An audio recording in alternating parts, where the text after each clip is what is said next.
गेल्या अनेक वर्षापासून देवस्थानच्या नावे असणाऱ्या जमिनी सर्वसामान्य शेतकरी कोळ म्हणून कसत आहे।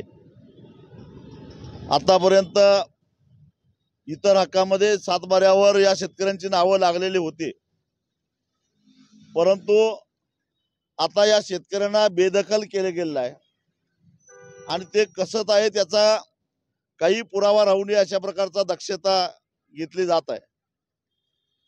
पश्चिम महाराष्ट्र देवस्थान समिती असो किंवा अन्य देवस्थानाची जी जमीन आहेत, या जमिनीवर वर्षानुवर्ष जमिनी कसणाऱ्या आणि त्या जमिनी अतिक्रमणापासून सांभाळणाऱ्या या शेतकऱ्यांना, या कुळांना बेदखल करण्याचं हे एक कारस्थान आहे।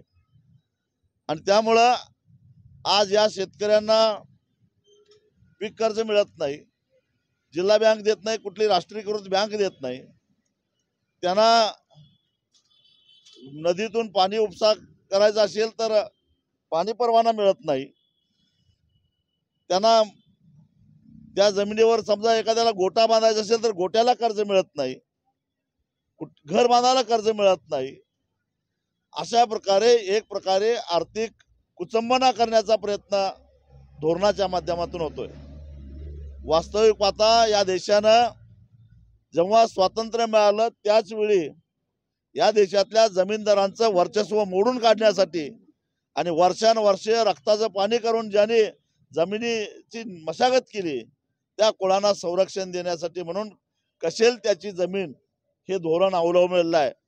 सरकारने एकदा जाहीर करावं हे धोरण त्यांनी बदललंय काय, कशेल त्याची जमीन आहे का नाही, आणि मग कशेल त्याची जमीन हे धोरण अधिकृत आपल्या देशाचं असताना मग या शेतकऱ्यांना सातबाऱ्यावरून बेदखल का केलं गेलं, त्यांना पीक कर्ज का मिळत नाही, त्यांना तुम्ही वाजत गाजत जाहीर केलेले किसान सन्मान योजनेचे पैसे का मिळत नाहीत, त्यांची जमीन रस्त्याला किंवा अन्य कामाला गेल्यानंतर त्याचा मोबदला का मिळत नाही, या प्रश्नाचं उत्तर सरकारनं द्यायला पाहिजे।